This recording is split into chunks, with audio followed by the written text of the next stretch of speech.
Hello everyone, আসসালামু আলাইকুম। কেমন আছেন সবাই? আশা করছি সবাই আলহামদুলিল্লাহ ভালো আছেন। Welcome back to my channel Pushpi's lifestyle and cooking. আমি পুষ্পি আজকে আবারও হাজির হয়েছি আপনাদের সাথে আরও নতুন একটি ভিডিও নিয়ে। অনেক দিন হয়ে গেছে আমি আপনাদের সাথে কোনো ভিডিও শেয়ার করতে পারছি না, যেহেতু এটা রমজান মাস। রমজান মাসে একা বাসায় বাচ্চাকে সামলিয়ে রোজা রেখে নামাজ পড়ে রান্নাবান্নার একটা ঝামেলা থাকে, তাই আপনাদের সাথে আমি তেমনভাবে কোনো ভিডিও শেয়ার করতে পারছি না। প্রতিদিনের ভিডিও আমি নিতেও পারছি না, যেহেতু বাচ্চাকে নিয়ে সামলে ওঠা পসিবল না।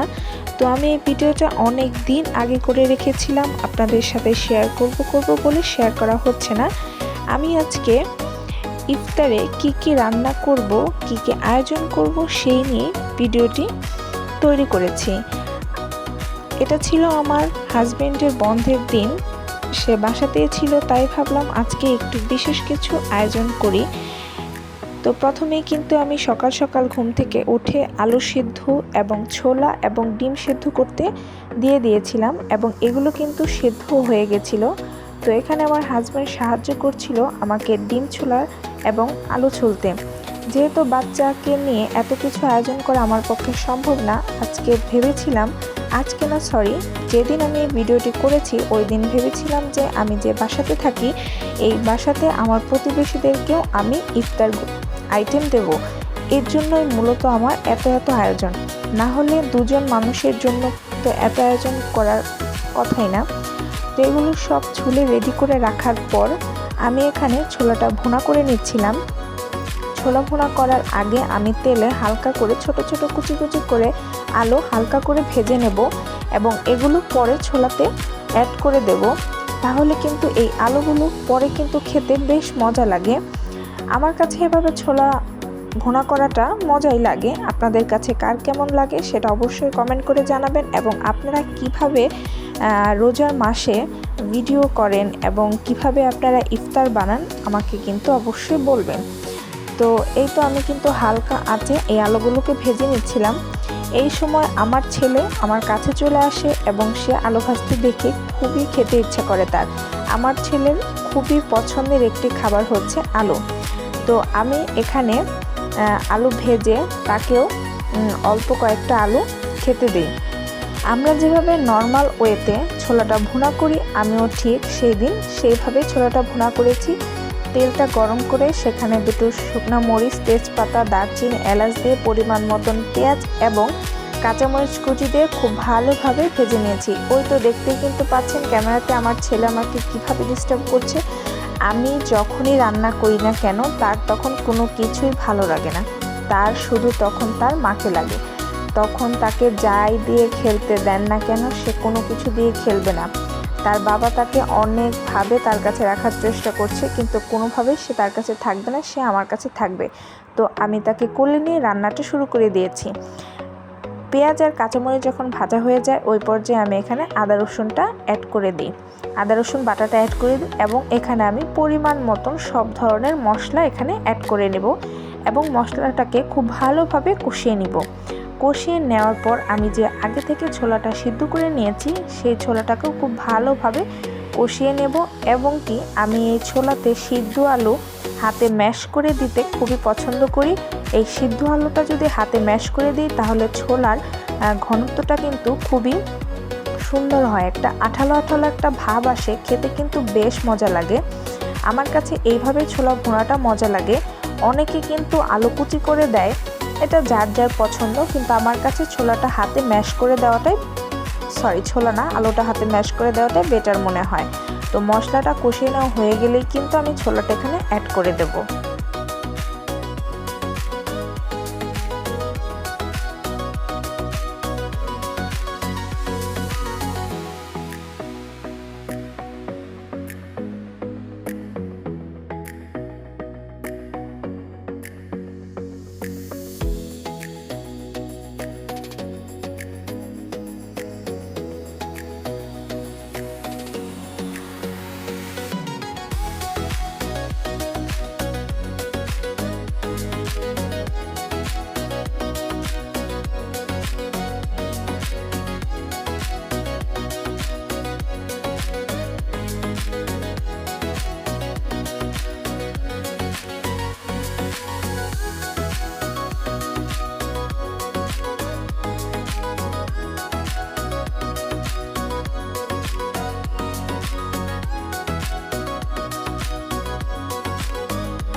তো কথা বলতে বলতে কিন্তু আমার ছোলা ভুনাটা একদম রেডি এবং রান্নার শেষ পর্যায়ে আমি এখানে ধনেপাতা কুচি অ্যাড করেছি যাতে করে ছোলার ঘ্রাণটাই অন্যরকম আসে।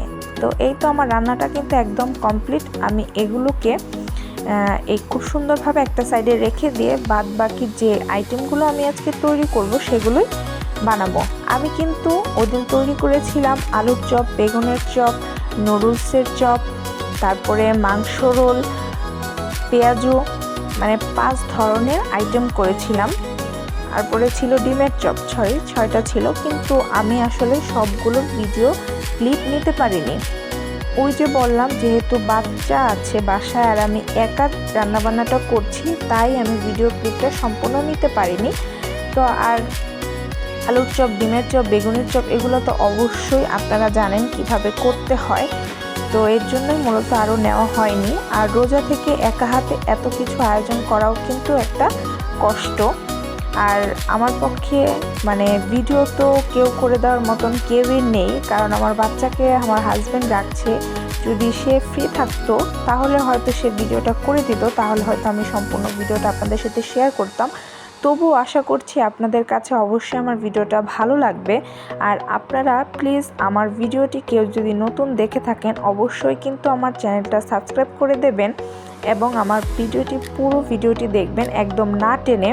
আমি আশা করছি আপনাদের কাছে অবশ্যই আমার ভিডিওটি ভালো লাগবে। আর আমি হয়তো প্রতিদিন ভিডিও দিতে পারি না, কিন্তু তারপরেও কিন্তু আপনারা প্লিজ আমাকে ভুলে যাবেন না, আমাকে মনে রাখবেন।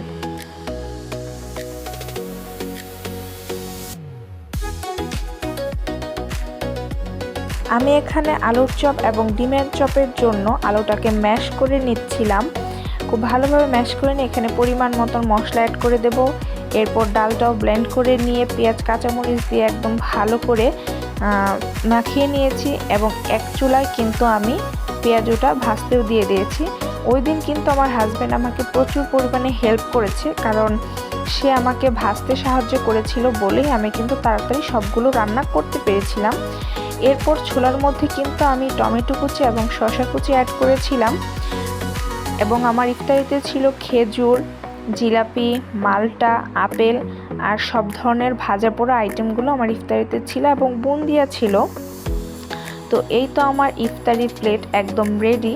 তো আপনাদের কাছে আমার ভিডিওটি কেমন লেগেছে অবশ্যই কিন্তু কমেন্ট করে জানাবেন। তো আমার হাজব্যান্ড প্রথমে কিন্তু ভিডিওটা করছিল, কিন্তু আমার ছেলে এমনভাবে তাকে প্রেশার করছিল যে সে ভিডিওটা মানে ক্যামেরাটা যে অন করে ভিডিওটা সুন্দর করে করবে সেটাও হয়ে উঠতে পারছিল না। তো আমি আশা রাখছি আপনাদের কাছে আমার ভিডিওটি ভালো লাগবে এবং আমার এই আয়োজনটা আপনাদের কাছে কেমন লেগেছে অবশ্যই কিন্তু কমেন্ট করে জানাবেন। তো আজকের মতন সবাই ভালো থাকবেন, সুস্থ থাকবেন, আপনাদের রমজান মাসটা খুব ভালো কাটুক এই দোয়াই করি। আজকের মতন এখানে বিদায় নিচ্ছি।